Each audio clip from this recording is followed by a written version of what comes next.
Чеченской республике была уготована другая участь. Пройдя кровавую историю советизации, только 5 декабря 1936 года был оформлен официальный статус Чечено-Ингушской АССР. Все это время народ Чечни продолжал свою борьбу за независимость. В период с 1920 по 1941 год произошло 12 крупных вооруженных восстаний, потом война, потом полная депортация народа 23 февраля 1944 года. Во время этого геноцида только по официальным данным погибло более 100 тысяч чеченцев и 23 тысячи ингушей. Казалось бы, новая Россия, провозгласив независимость, разорвав договор с СССР, должна была дать свободу всем народам, желающим жить свободно. Это же основной принцип построения демократического общества. Но Ельцин и окружавшие его преступники думали совсем не так. Только что отпраздновавший свою победу в августе 1991 года съезд народных депутатов РСФСР признал незаконным выборы в Чеченской республике и не признал первого президента Джохара Дудаева. Напротив, 7 ноября 1991 года Ельцин издал указ о введении чрезвычайного положения в Чечне. Уже 9 ноября в Ханкале приземлились российские самолеты с десантниками.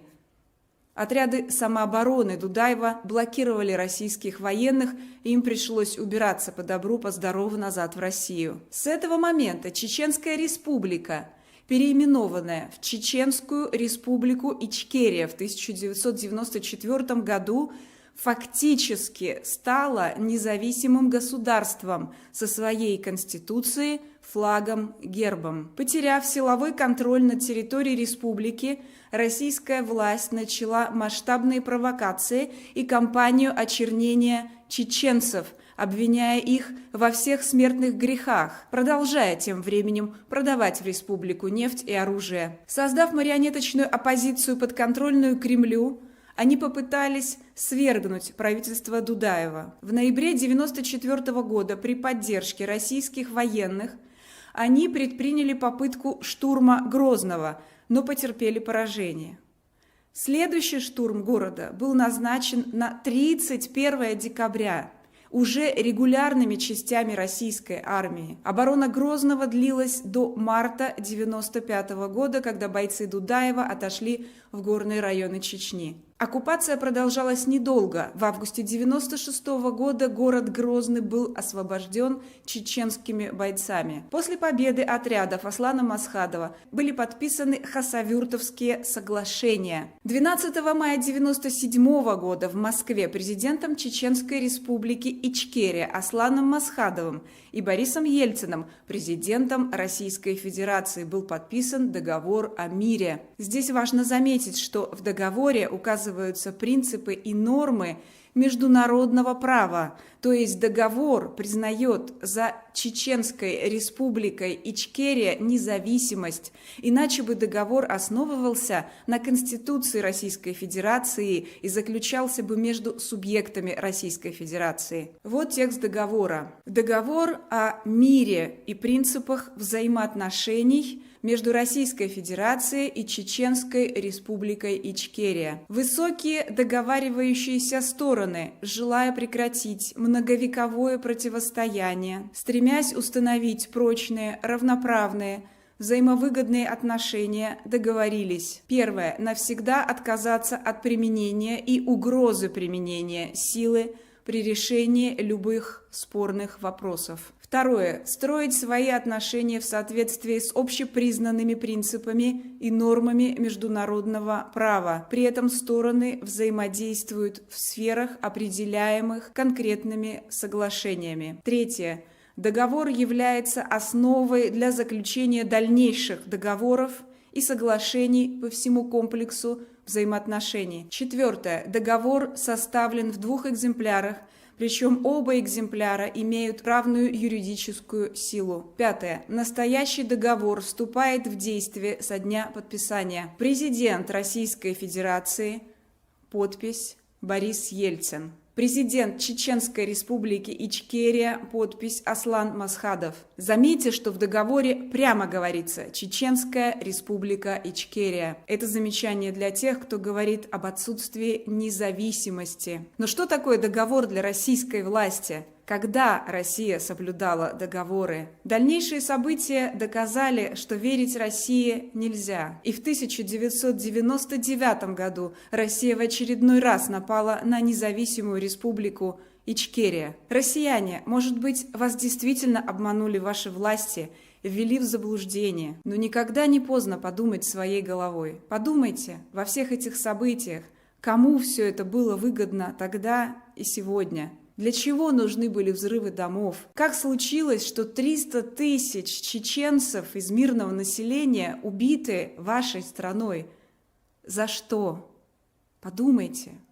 Витаутас Ландсбергис, первый глава Литвы после обретения независимости, был активным участником этих событий и хорошо знает цену российскому народу. В разговоре с ним мы затронули и тему войны в Чечне. И прежде чем писать экзальтированные комментарии про зверей-чеченцев, отрезающих головы, подумайте, что вы творите, россияне. Вместо того, чтобы просить прощения у тех, с кем вы обошлись по-зверски, вы поливаете достойнейший народ и пострадавший народ грязью. Возьмите свои головы в руки. Лучше поздно, чем никогда, ведь дети и внуки никогда не простят вам такого уродливого, нечеловеческого поведения. Как бы ваш фюрер судорожно не переписывал сейчас историю, правду не скрыть.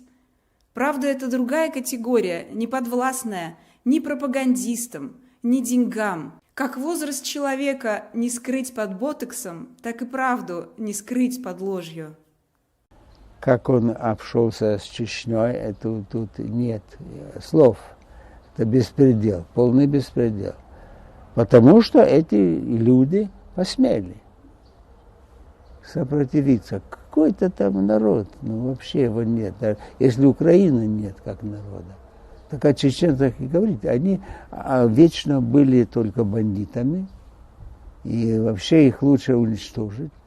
Часть их вывозили там на Казахстан, чтобы там повымерли, да, отдали их земли ингушам, чтобы там потом воевали между собой, как всегда. И вот такая политика, что чеченцы-то вообще не в счет. А вот появились они и в счет, и дали еще в кость.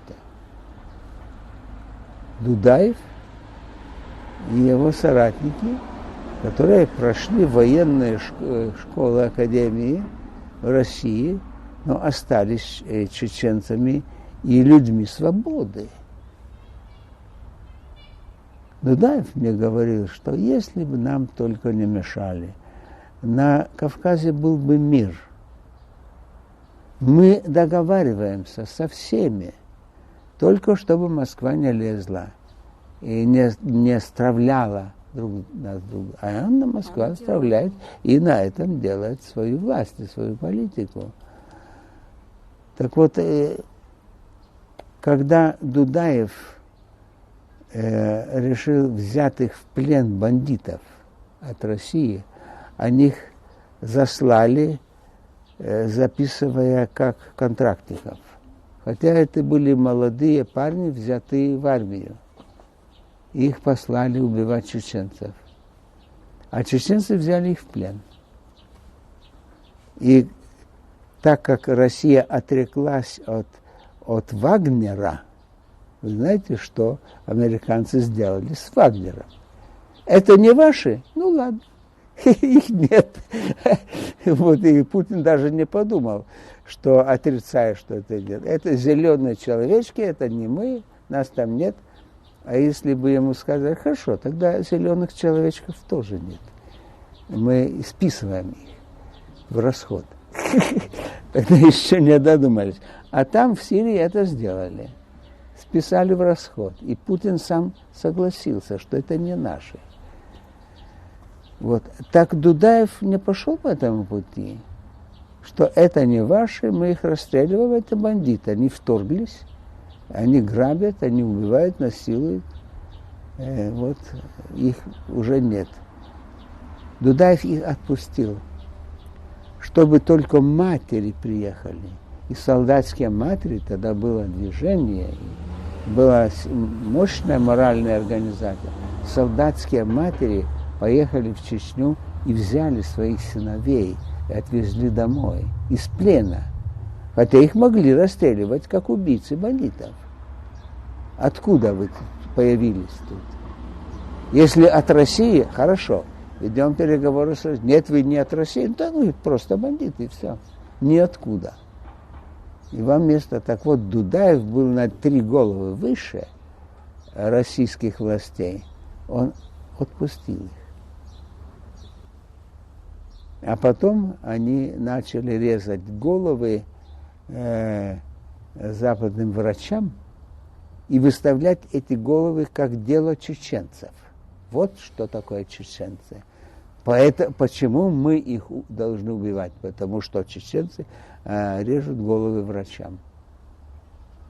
А чеченцы, это еще при Дудаеве, или, может быть, при Масадове уже, они послали адреса, имена, списки, где эти убийцы живут. Если хотите, мы их возьмем и передадим вам. Или вот вы разбирайтесь. Они там где-то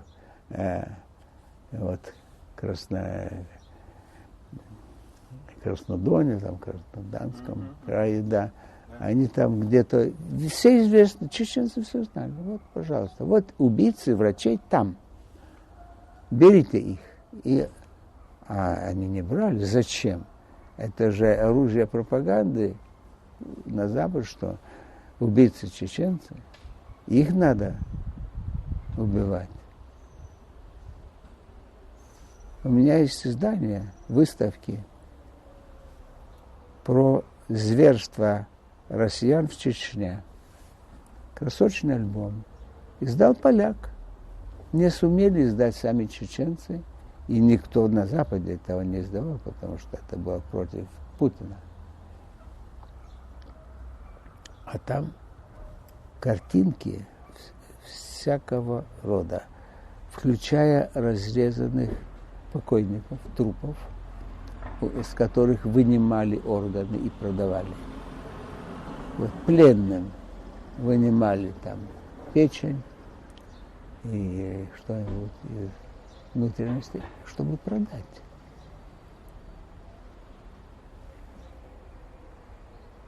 И прочее такое. Но это снято, это документально, с именами.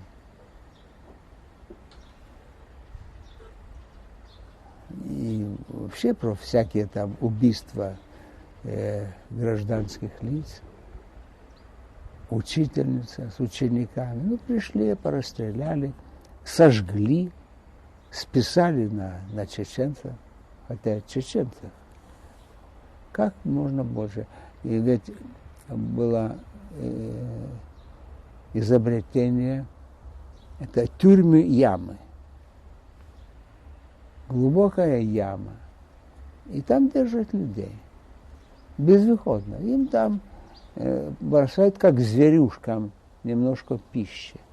А вы там будьте, там справляйтесь со своими природными потребностями. Тут на месте. Вот все в говне, в грязи. И в таком, допотопном унижении. А эти наверху смеются. Вот вам свобода.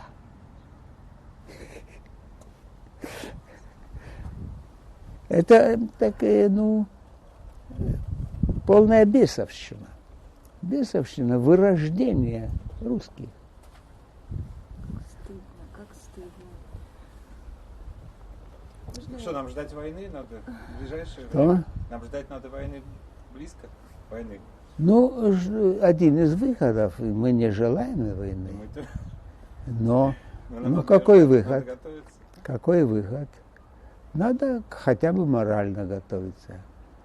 Не стать какими-то там собачками, которые вдруг начнут лаять на врага. Не, это же реальный вопрос. Вот я живу в Чехии, в Праге. Да. Они пойдут. Я пришел к тому созданию, что надо принимать решение какое-то. Это же не Ну, просто абстракт. сначала вам будет предложено одобрить агрессию полную на Украину и уничтожение Украины. И если Чехия не хочет того же самого, пусть она одобрит и признает, что у Путина были поводы. Действительно, Украина неправильно себя вела. Нам же все время нас укоряли, что мы ведем себя вызывающе. И вот если против нас применят силу, то мы будем виноваты. Не насильник, не убийца будет виноватым, а тот, кого убили. Почему он неправильно себя вел? А правильно – это вести себя по-рабски. Это единственное правильное поведение перед глазами Чингисхана. Да. А Чингисхан делал такие показные науки. Захватывал земли с народами. Но азиатская формула – это было убить всех мужчин и забрать всех женщин, чтобы они рождали уже от других мужчин, рожали детей, и этого народа, этой нации больше нет. Она сама себя не воспроизводит. Только рабыни там этих и монголов рождают каких-то новых, как там Чингис Айтматов про манкуртов написал. Да. Да. Так вот, такое предложение, такой выход. Или умирать честно на своем месте. А Чингисхан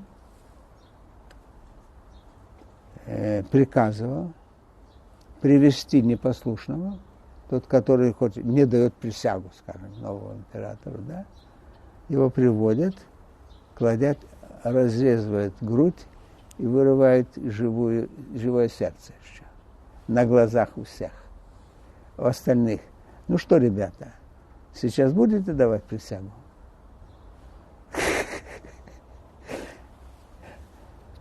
Это почти не изменилось. Очень стыдно. Очень стыдно. Очень стыдно.